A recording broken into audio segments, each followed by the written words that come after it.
आता तरी उठावं ना गडे. किती उशीर झाला पाहावं तरी एकदा. प्रातर्विधी उरकायचे नाहीत का? चहा, स्नान, जेवण होऊन वेळेवर कचेरी. लागलीच आहे ती रोजची पाठीमागे. त्यात काय एवढं विशेष? पण मला इथून उठायची बुद्धी होत नाही आणि दुसरं काही सुचतही नाही. तू अशी आजारी असल्यावर मला तरी दुसरं कामधाम कसं सुचणार? माझा जीव, माझं सौख्य, सारं सारं काही तूच आहेस. केवळ तुझ्याकरताच तर जगात जगायचं आणि तुझ्याकरताच मरायचं. ईश, असं काहीच्या बाहीच बोलू नये बाई. अन हे असं डोळ्यात पाणीही आणू नये गडे. अगदी माझ्या गळ्याची शपथ आहे हं. असं जेव्हा तेव्हा वाईट वाटून घ्यायचं नाही. जगात काय कुणी माणसं आजारीच पडत नाहीत वाटतं. आणखी मी सांगू का? मी काही अशी मध्येच मरायची नाही. चूप.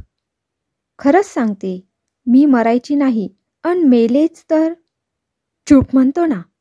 कोमल मनाच्या तुम्हा बायकांना इतकं अभद्र आणि कठोर बोलवतं तरी कसं? ते काही नाही. तुला मी असं अभद्र बोलू देणार नाही.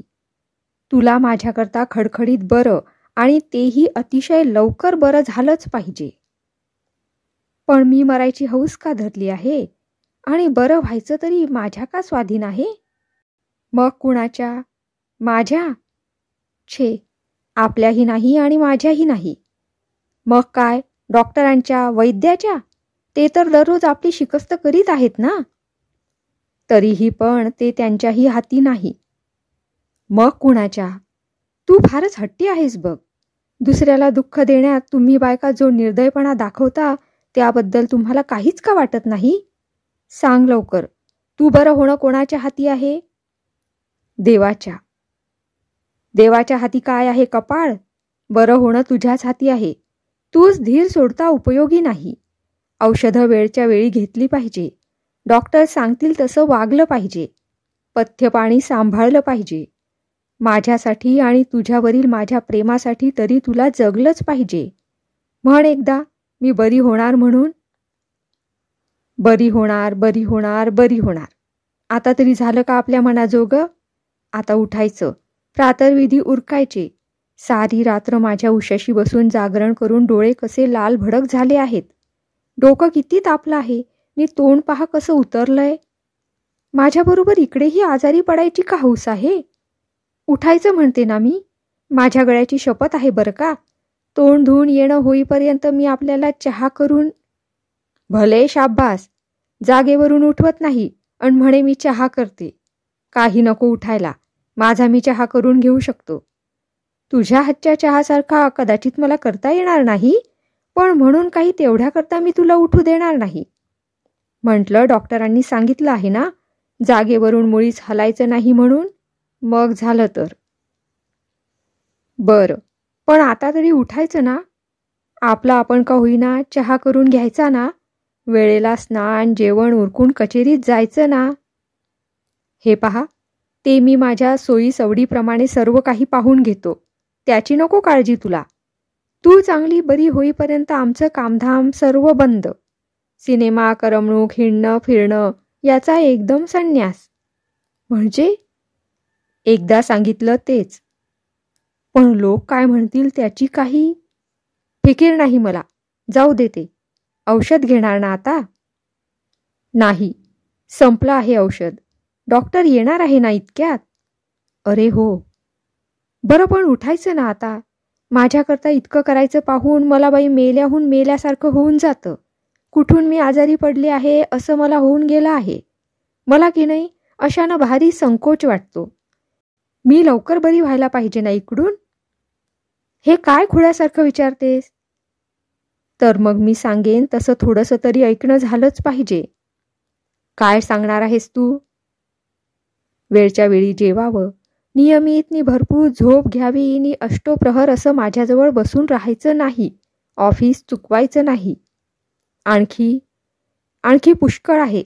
पण आता उठून चहा घेतल्याशिवाय आणि सांगितलं एवढं हो म्हटल्याशिवाय मी आणखी काही एक सांगणार नाही आपल्याला. पण तुझ्याजवळ कुणी नको का? तुला एकटीला सोडून मला दूर व्हावंसं वाटत नाही, त्याला मी काय करू? मी पुष्कळ म्हणतो, पण शरीर जागचं हलत नाही, त्याला काय इलाज? घटकेला तुला घाबरल्यासारखं होतं. क्षणाक्षणाला तुझ्या तोंडाला कोरड पडते नि डोळे पांढरे होतात. मग तूच सांग मला, तुझ्याजवळून कसं बरं दूर होता येईल? पण अशानंच माझं दुखणं एखादी वेळी विकोपाला जायची धास्ती आहे बरं का. एक माझ्या दुखण्याची मला काळजी, दुसरी इकडच्या अशा वागण्याची, हळव्या मनाची नि हट्टी स्वभावाची. हे पहा, तू काही सांगितलंस तरी मी काही ऐकणार नाही. आता डॉक्टर येणार आहेत ना, ते आले की तुझ्याजवळ बसतील नि मी तेवढ्या वेळात सगळी कामं उरकून घेईन आणि मग तुझ्याजवळ येऊन बसेन. आमच्या या नवपरिणित प्रेमळ दाम्पत्याने नुकताच पुण्याला येऊन आनंदाचा संसार थाटलेला होता. उभयतांच्या संसारात वडील माणूस कुणीच नव्हते. पत्नीच्या माहेरचे कुणीही तिच्याबरोबर आले नव्हते, तर पतिराजांनी का कोण जाणे आपल्या भावंडांपैकी कुणालाही आणले नव्हते. रामाचे सीतेवर आणि उलट सीतेचे रामावर जसे अनन्य प्रेम, तशीच अवस्था या दाम्पत्याची. शेजारी पाजारीही त्यांच्याकडे पाहून असेच म्हणत असत. दोघांचा प्रेमविवाह झालेला होता आणि नव्या जुन्या प्रेमविवाहित जोडप्यांना दोघेही आदर्शवत होती यात शंका नाही. पत्नीला ठेच लागली तर पतीच्या मस्तकात कळ यायची आणि पतीचे डोके दुखू लागले की पत्नी घाबरी व्हायची. अशी दोघांची एकात्मकता झालेली असल्यावर मग तर ती आजारी पडल्यावर तो गडबडल्याशिवाय कसा राहील? मग त्याला कचेरी, काम, नाटके, क्लब, पोटाचा उद्योग किंवा मित्रमंडळीत येणे जाणे तरी कसे सुचेल? पती पत्नीवर जास्त प्रेम करीत असे की उलट तिचे आपल्या पतीवर अमर्याद प्रेम होते हे सांगणे अत्यंत अवघड असले तरी सध्या मात्र पत्नीच्या आजाराने पतिराजाच्या प्रेमाची पारख स्वाभाविकच होण्यासारखी होती आणि पतिराज त्याच कसोटीला उतरत होते. त्यांना अन्न पाणी गोड लागेना की धड झोप येईना की कचेरीत जाण्यातही त्यांना महत्त्व वाटेना. रात्रंदिवस आपल्या उशाशी शुश्रूषे करता पती बसलेला पाहून कोणत्या पत्नीला गगनाधिक आनंद झाल्याशिवाय राहील? असे आपले कौतुक होऊ लागले तर केवळ तेवढ्यासाठी कोणती गृहलक्ष्मी खरी खोटी का होईना दररोज आजारी पडल्याखेरीज राहील? तरीही पण याचे मात्र तसे नव्हते. पत्नी आजारी असल्यामुळे हळव्या अंतःकरणाचे आणि कोमल मनाचे पतिराज खरोखरच घाबरून जाऊन रात्रंदिवस पत्नीच्या उशाशी बसून होते. सुरुवातीचा संवाद एके दिवशीचा सकाळचा त्याच प्रेमळ जोडप्याचा आहे हे सांगण्याची का आवश्यकता आहे? त्यांची दोघांची बोलण्याची एकमेकांवर सारखी मात चालली होती, ती मग डॉक्टर आल्यामुळे थांबली. डॉक्टर आले व पतिराजांनी त्यांच्याकरता खुर्ची पुढे ओढली. डॉक्टरांनी खिशातून स्टेथोस्कोप काढला व हसत हसत 1-2 प्रश्न रोग्याला व 1-2 प्रश्न पतिराजांना विचारले. योग्य ती उत्तरे देऊन डॉक्टरांना आपल्या रोग्याजवळ बसवून पतिराज प्रातर्विधी करता आणि नंतर स्वतःला व डॉक्टरांना चहा करून आणण्याकरता म्हणून तेथून उठून आत गेले.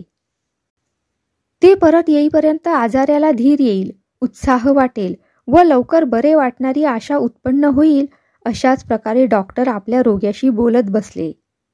दररोज बहुधा असाच प्रकार चाले. डॉक्टर रामराव समंजस, अनुभवी, प्रेमळ आणि खेळीमेळीतले होते म्हणून बरे झाले.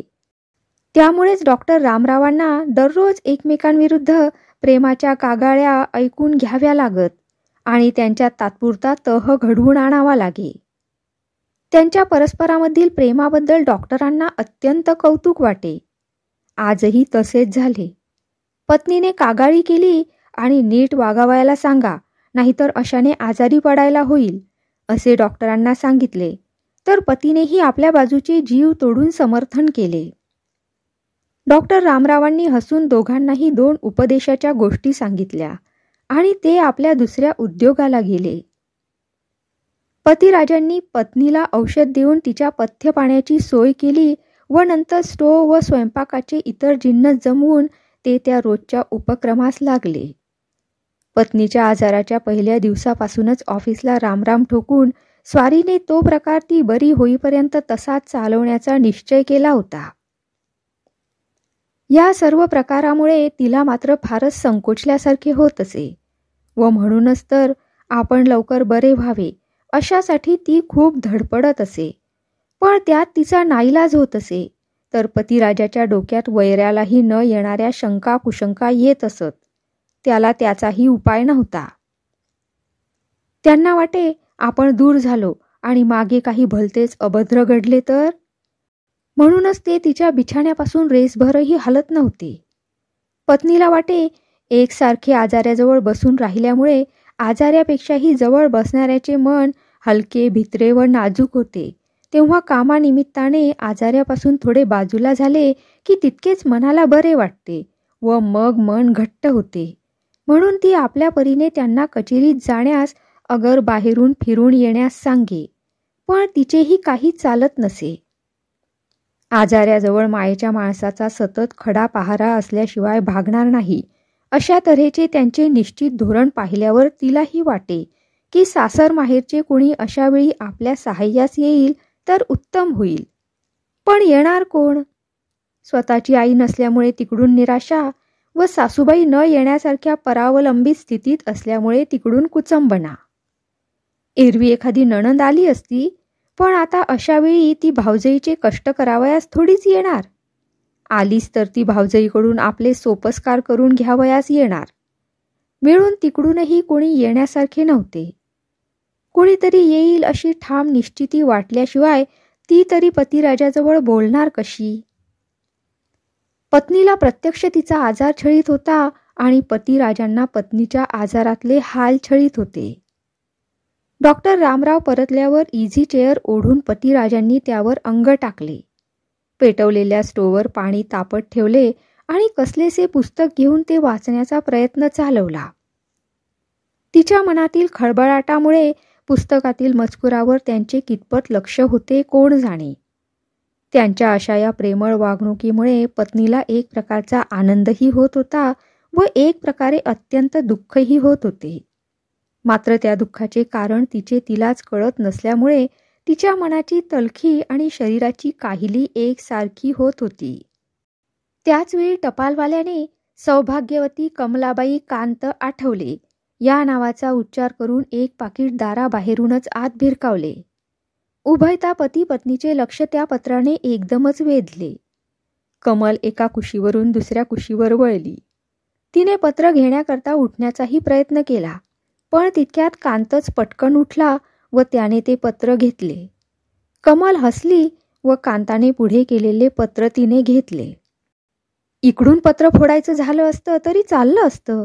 माझ्या नावावर पत्र असलं म्हणून काय झालं? पत्र घेता घेताच कमल म्हणाली. पण तुमचं एखादं खाजगी रहस्य असलं तर? कांत म्हणाला. इश्श, भलतंच काय ते. इकडे न कळेल असे गुपित रहस्य माझ्याजवळ कसलं असणार? तसलं काही गुपित नाही आणि रहस्य पण नाही, असे म्हणत कमलने हातातील पत्र फोडून वाचले. पत्र तिच्या एका जिवलग मैत्रिणीचे, शांतेचे होते. कमल आजारी पडल्यापासून तिने शांतीला पत्र पाठवले नसल्यामुळे कमल आपल्या सुखाच्या संसारात आपल्याला विसरली अशी शांतेच्या मनाची समजूत होऊन ती आपल्या मैत्रिणीवर रागावली व त्या रागातच तिने हे पत्र खरडले होते. स्वतः वाचून कमलने ते पत्र कांतालाही वाचून दाखवले. स्वाभाविकपणे त्यानंतर उभयतांमध्ये शांतेसंबंधी विषय निघाला. त्यावरूनच कमलने अशावेळी शांतीला आपल्याकडे बोलावले म्हणजे बरे अशी सूचना केली व ती त्याबद्दलच कांताला काही म्हणणार तोच कांत तिला म्हणाला. ही तुझी मैत्रीण वाटतं? हो. बरीच आहे की. मैत्रीण म्हणवते आणि खुशाल हवे तसे तुला लिहिते, तू अशी आजारी असताना. पण मी आजारी आहे हे तिला काय ठाऊक, म्हणून काय असं लिहावं? मायेच्या माणसाशिवाय असं कुणी लिहित नाही आणि लिहिलं तरी तसं कुणी ऐकूनही घेत नाही. शांतेनं मला असं लिहिलं नसतं तरच मला राग आला असता तिचा. असं का? इतकी माया आहे का एकमेकींवर? हो, आम्ही अगदी जीवष्ट कंठष्ट मैत्रिणी आहोत. माझ्यावर जसं तिचं प्रेम आहे तसंच तिच्यावर माझं प्रेम आहे. अगदी माझ्यापेक्षा सुद्धा? इश्श, काहीतरीच काय विचारणं. थोडा वेळ एकमेकांनी परस्परांकडे हसून पाहिले, पण कोणीच काही बोलले नाही. मग कमलच पुन्हा म्हणाली. होय, शांतीला 4 दिवस आपल्याकडे बोलावूया का? का? ती आल्याने काय होणार? मला बरं वाटेल. बरं.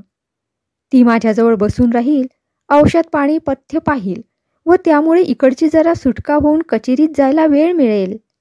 तिच्या सहवासात मला आनंदच होईल. प्रकृती झपाझप सुधारेल असं वाटतं मला. येईल का पण ती? आजाऱ्याची शुश्रूषा करायला यायला कुणी तितकंसं उत्सुक नसतं म्हणून म्हणतो. पण शांता तशातली नाही. तुला हवी असेल आणि बोलावण्याबरोबर ती येत असेल तर बोलवायला माझी काही हरकत नाही. ज्याने तुला आनंद होईल आणि तू आजारातून लवकर उठशील ते करण्यात मला केव्हाही आनंदच आहे. मग लिहावं तर पत्र, कमल म्हणाली. कांताने ताबडतोब लेखन साहित्य जमवून पत्र लिहिण्यास सुरुवात केली. एरवी कमलच शांतेला पत्र लिहावयाची. यावेळीही कांताच्या मनात तिला लिहावयास सांगावेसे होते, पण निष्कारण तिला त्रास होईल या भीतीने त्याने कमल शांतेला लिही त्याच अनुरोधाने लिहिले. पत्राची शेवटी कमलला सही करावयास लावून त्याने ते शेजारच्या श्यामकडून पेटीत टाकविले. कमलच्या मनासारखे वागलो म्हणून कांताला मनस्वी आनंद झाला, तर शांता पत्र देखता येणार व आपल्या पतिराजाची खड्या चाकरीतून सुटका होणार म्हणून कमललाही फार फार समाधान वाटले. कमला कांत यांच्यातील प्रेम त्यांच्या एकजीव नावाप्रमाणेच एकात्म पावलेले होते. शांते, बिछाण्याजवळ आपल्या मैत्रिणीला उभी असलेली पाहून कमल एकदम गहिवरून म्हणाली. शांते. काय कमल? मला वाटलं नव्हतं तू अगदी माझ्या पत्रासशी अशी येशील म्हणून. पण पत्र हाती पडताच अगदी विचार न करताच आलीस ना? किती ग लवकर आलीस? अगं नाही, किती निघायला उशीर झाला. स्टेशनवरून गावात यायला मेला टांगासुद्धा लवकर मिळेना. जिथे तिथे अडचण. जिथे तिथे उशीर किती झाला म्हणतेस? वाटलं की कमल आजारी आहे.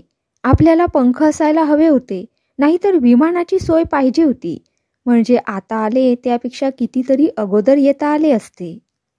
शांते, किती ग चांगली आहेस तू. तू पण कमल तितकीच चांगली आहेस. नाही, पण तूच चांगली आहेस. अगं, पण तू चांगली आहेस म्हणूनच मी चांगली आहे. तसं नव्हे ग, तूच फार चांगली आहेस. बरं बाई, चल लबाड कुठली. वा, हे मात्र चांगलं हं. मला चांगलीही म्हणतेस आणि लबाडही तूच म्हणतेस. मग खरं काय? शांता तिच्या शेजारी बसताना म्हणाली. शेजारी बसता क्षणीच कमलने शांतीच्या मानेवर मान टाकली व तिला आपल्या हाताचा विळखा घातला. तिला आनंद झाला, पण थोड्याच वेळाने तिच्या डोळ्यात पाणी येऊ लागले व ती रडायलाच लागली. शांतेने तिचे डोळे आपल्या पदराने पुसले व तिच्या पाठीवरून प्रेमाने हात फिरवीत म्हटले. कमल, हे काय? शांते, मी या दुखण्यातून बरी होईन का ग? हो, म्हणजे आता मी आले आहे ना. मी आले म्हणजे बरं वाटू लागेल म्हणून तूच लिहिलं होतंस ना. मग मी आले आता तुला चांगलं वाटलंच पाहिजे. बघ तर उद्यापासून तू खोलीतल्या खोलीत हिंडा फिरायला लागतेस की नाही ते. मी तर तुला बरं करायला म्हणून आले आहे. होय बाई, पण शांते. काय? मला अशी आजारी टाकून मध्येच जाणार नाहीस ना? मी नाही कडे तुला अशी जाऊ देणार. पण मी तशी मुळी जायचीच नाही. शांतेच्या बोलण्याने, येण्याने व वागण्याने कमलला किती किती बरं वाटायला लागलं. तिला एकदम हुशारी वाटू लागली. कमल शांतेसारख्या जीवाभावाच्या खऱ्या मैत्रिणी वाचून दुसरीकडे असा अनुभव येणे दुर्घटच.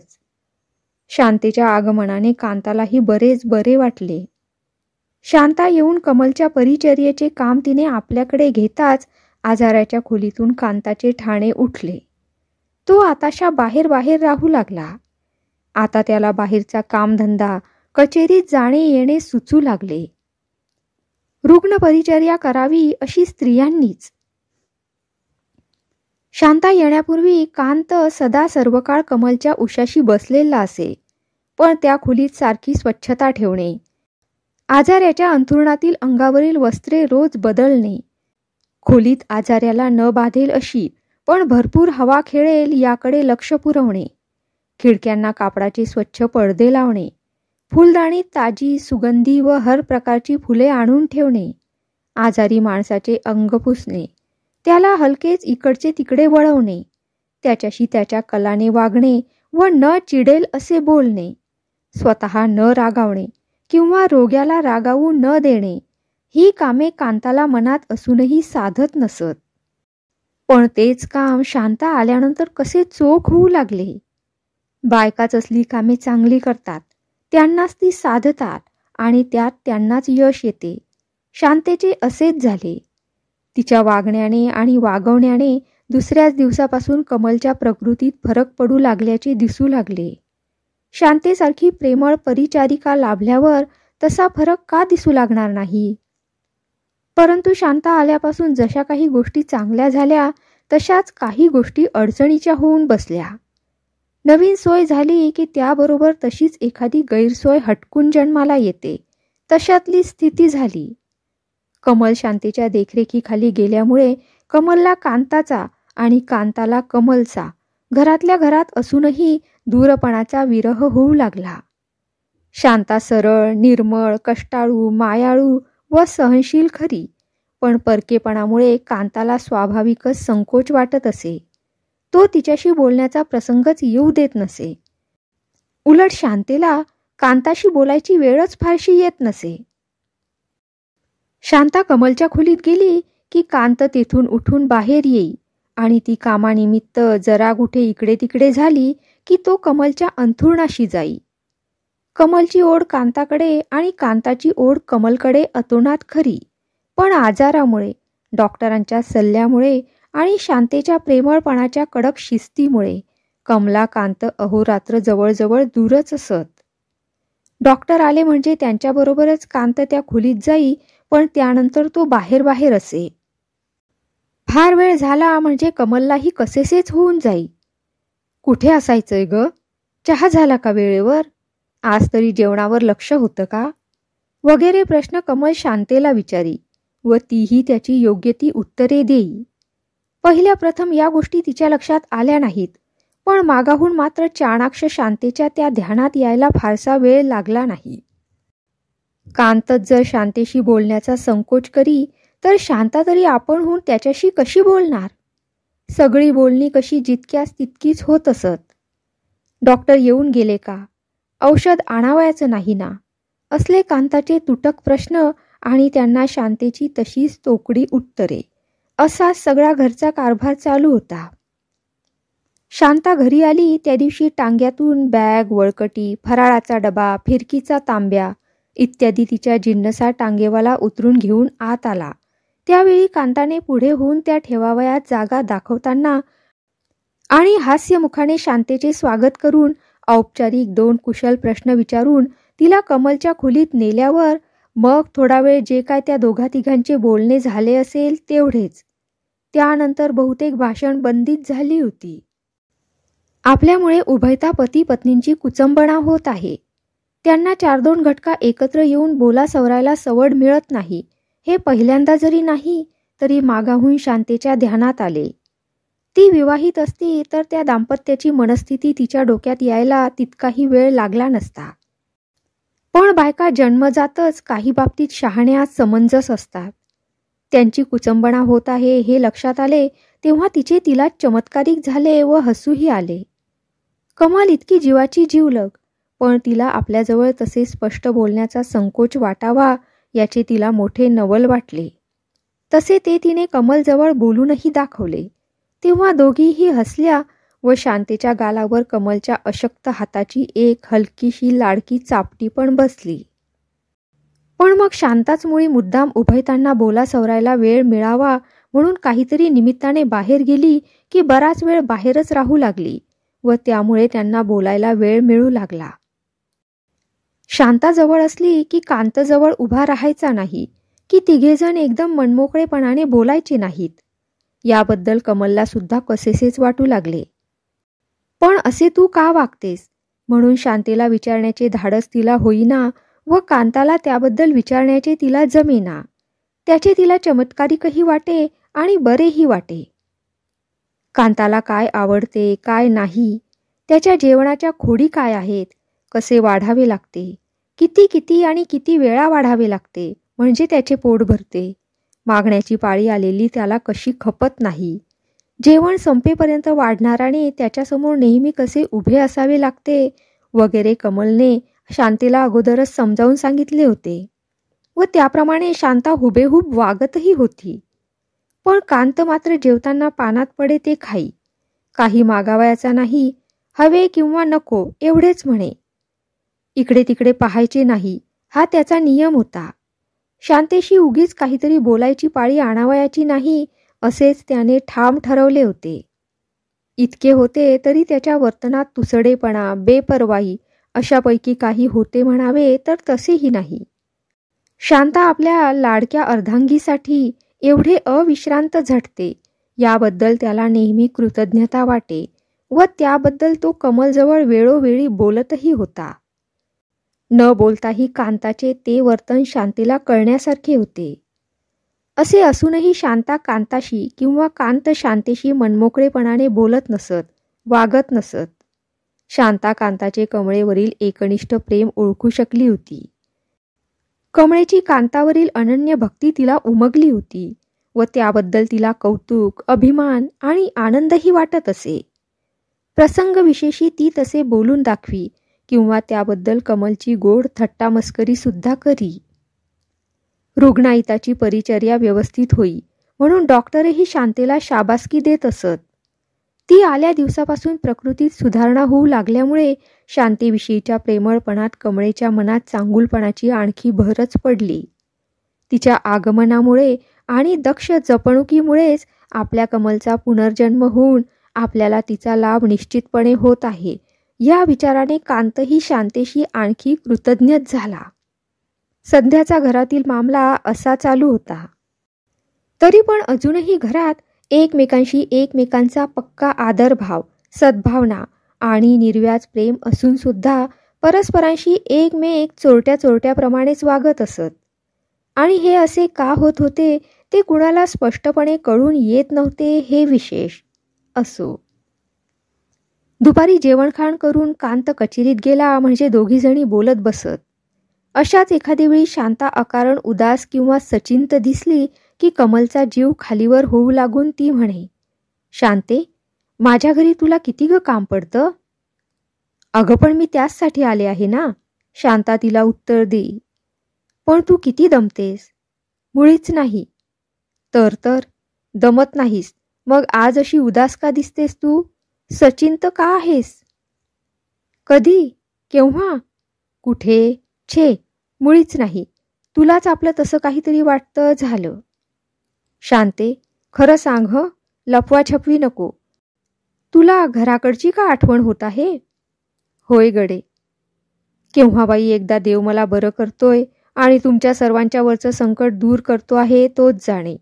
शांते, आमच्या इथं तुला कंटाळा नाही ना येत? कसला त्रास नाही ना होत? असं ग काय कमल, तू बरी झाल्याशिवाय मला कंटाळाही येणार नाही आणि कसला त्रास पण होणार नाही हो. केव्हा दोघी मैत्रिणींचे असे बोलणे होई तर केव्हा कांताचा विषय निघून कमल आपल्या सखीला विचारी, शांते, तिकडच्या स्वभावाबद्दल तुला काय वाटतं? म्हणजे कांताचा स्वभाव भारीच उत्तम आहे हो. शांता तिच्या प्रश्नास मोकळ्या मनाने आणि सहजपणे उत्तर देत असे. बरं, आता माझ्याबद्दल तुला काय वाटतं? कांतासारखे पती मिळाल्याबद्दल मी तुला नेहमीच फार भाग्यवान समजते. मी तर म्हणते तुमच्याकडे पाहून एखाद्या अप्रबुद्ध स्त्रीला तुमचा हेवासुद्धा वाटायचा. कांतासारखे पती अन तुझ्यासारखी जीवाभावाची मैत्रीण मला आहे हेही माझं तितकंच भाग्य आहे बरं का. शांते, मनासारखा जन्माचा सोबती आणि तुझ्यासारखी जीवाभावाची मैत्रीण लाभणं महाकर्म कठीण आहे बरं. त्याला पूर्वजन्मीचं तसंच भाग्य असावं लागतं. खरंच मी किती भाग्याची आहे. पण शांते, माझ्या दुर्दैवानं मला अशी आजारी पाडून माझ्या भाग्याच्या सुखावर दुःखाचा कसा बिब्बा घातला आहे बघ. अगं पण होशील हो तू लवकरच बरी. हे बघ, मी आल्यापासून तुला कितीतरी बरं वाटलं नाही का? मग आता का उगाच मनाला हे लावून घेतेस? अशानं कांतांना तरी बरं वाटेल का? खरंच बाई शांते, मग पुन्हा असं मनातही आणू नकोस काही. तुला एकदा केव्हा बरं वाटू लागेल आणि मी यश घेऊन परत जाईन असं झालं आहे. कंटाळलीस वाटतं इतक्यातच मला. तसं नव्हे ग, पण काय, तिकडून तुझ्याशी बोलणं होत नाही, तुसड्यासारखं वागायचं म्हणून का तुला तसं वाटतं? इश्श, हे काय विचारतेस तू कमल? मी असं कधी म्हटलं आहे बरं? पण शांते, तू तिकडच्यांशी बोलत का नाहीस? तुम्ही दोघे जण अशी इथं बसून आपण सर्वजण खेळीमेळीने बोलूया कसे? पण मी नको कधी म्हटलं आहे. पण गडे, कांतांना माझ्याशी बोलायला संकोच वाटतो, त्याला मी काय करू? मी होऊनच त्यांच्याशी बोलण्याचा कसा धीर करू? तुझ्याप्रमाणेच तिकडेही वाटत असतं. पण शांते, तिकडच्या अशा वागण्याबद्दल तुला रागबीक तर येत नाही ना तिकडचा? मुळीच नाही. राग का म्हणून येईल? याप्रमाणे त्यांचे बोलणे होई तर शांती संबंधाने कांताजवळ बोलताना कमलला असेच वाटे. कांत जवळ येऊन बसला म्हणजे कमल शांतेचा विषय मुद्दाम काढून म्हणे, शांता किती किती चांगली आहे नाही? यात काय शंका? तिला उत्तर मिळे. ती आली म्हणून बरं झालं नाही का? तिच्या श्रमाचे चीज म्हणजेच तुझा पुनर्जन्म नव्हे का? आपल्या दोघांच्या चामड्याचे जोडे करून तिच्या पायी घातले तरीही तिचे आपल्यावरील उपकार फिटायचे नाहीत. मला अशी मैत्रीण लाभली आहे म्हणून तू भाग्यवान आहेस खरी. पण तिच्याबद्दल आपल्याला काय वाटते? ती तुझी मैत्रीण आहे म्हणून मला अत्यंत पूज्य आहे. खरोखरच वंदनीय आहे ती. खरंच हे? अगदी खरं. तुझ्या गळ्याची शपथ. मग आपण तिच्याशी असं तुसडेपणानं, तुटकपणानं आणि बेपर्वाईनं का वागायचं? तिच्याशी बोलायचं का नाही होत? म्हणजे? हो, खोटं म्हणते की काय मी? ती इथं असली की बाहेर का बसायचं होतं? आपण सगळीजणं एकत्र बसून बोला सवरायला, हसण्या खेळण्याला काय हरकत आहे? म्हणजे काय? मी हा असा वागतो म्हणून तुला चमत्कारिक वाटतं? माझ्या वागण्याला तू तुसडेपणा, तुटकपणा, बेपर्वाई अशी नावं देतेस? मीच काय, पण शांतासुद्धा अगदी तसंच म्हणते हो. म्हणजे काय? घरातल्या घरात चोरट्यासारखं वागायचं, कुणी कुणाशी बोलायचं नाही, अशाला शांता तर अगदी कंटाळली आहे. तिला परत केव्हा जाईन असं झालं आहे. तिच्याशी बोलणं नाही, तिच्या श्रमाचं चीज नाही, केल्याचं वळ नाही पण हा माझ्या वर्तनाचा विपर्यास आहे नुसता.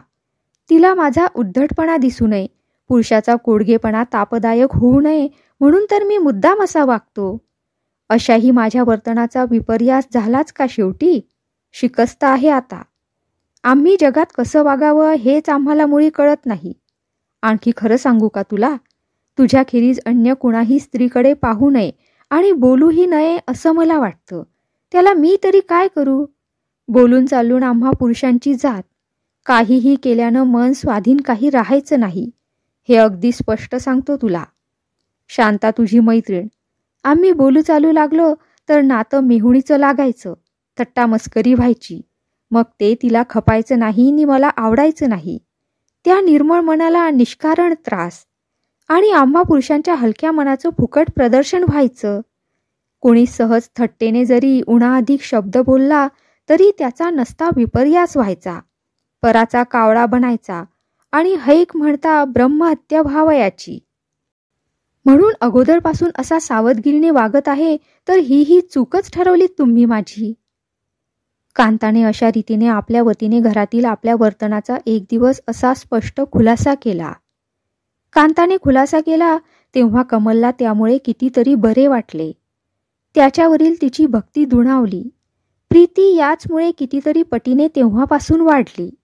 नंतर प्रसंगाने कमलने शांतेजवळ हे सर्व सविस्तर सांगितले तेव्हा शांतेला त्याची खूपच गंमत वाटली व त्याबरोबरच कमलच्या विचित्र स्वभावाचे मात्र तिला फार फार आश्चर्य वाटले.